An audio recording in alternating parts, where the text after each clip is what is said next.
زیادہ ورزش کرنا ہمیشہ فائدہ مند نہیں ہوتا۔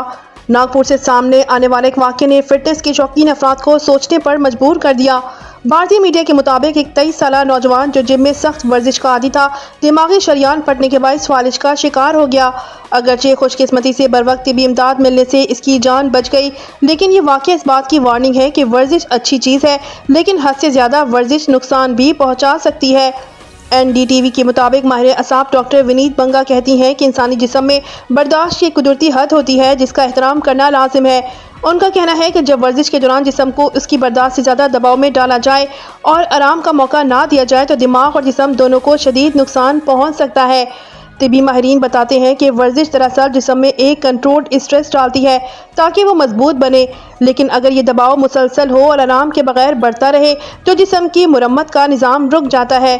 پٹھوں میں مستقل چوٹیں اور ہارمونی عدم توازن پیدا ہو سکتا ہے۔ اوور ٹریننگ کا اثر صرف پٹھوں تک محدود نہیں رہتا بلکہ دماغ بھی اس کی زد میں آتا ہے۔ شدید ورزش اور آرام کی کمی سے کولیسٹرول جیسے اسٹریس ہارمونز بڑھ جاتے ہیں، جس کے نتیجے میں انسان ہر وقت تھکا ہوا محسوس کرتا ہے۔ کچھ صورتوں میں بہت زیادہ ورزش، پانی کی کمی اور بلڈ پریشر کے اتار چڑھاؤ کی وجہ سے دماغی بیماری جیسے برین ہیمریج کا خطرہ بھی بڑھ جاتا ہے، جو فالج یا دوسرے شدید مسائل کا باعث بن سکتا ہے۔ ڈاکٹرز کے مطابق ایک اور مسئلہ اوور ٹریننگ سنڈروم ہے۔ یہ ایک ایسی حالت ہے جہاں کارکردگی بہتر ہونے کی بجائے مزید خراب ہونے لگتی ہے۔ اس میں انسان مسلسل تھکا ہوا رہتا ہے، نیند خراب ہو جاتی ہے، توجہ کم ہو جاتی ہے اور جسم کمزور محسوس ہوتا ہے۔ اس سے نجات کے لیے محض چند دن نہیں بلکہ طویل آرام اور طرز زندگی میں تبدیلی کی ضرورت پڑتی ہے۔ ماہرین اس بات پر متفق ہیں کہ اصل بہتری ورزش کے دوران نہیں بلکہ آرام کے وقت آتی ہے۔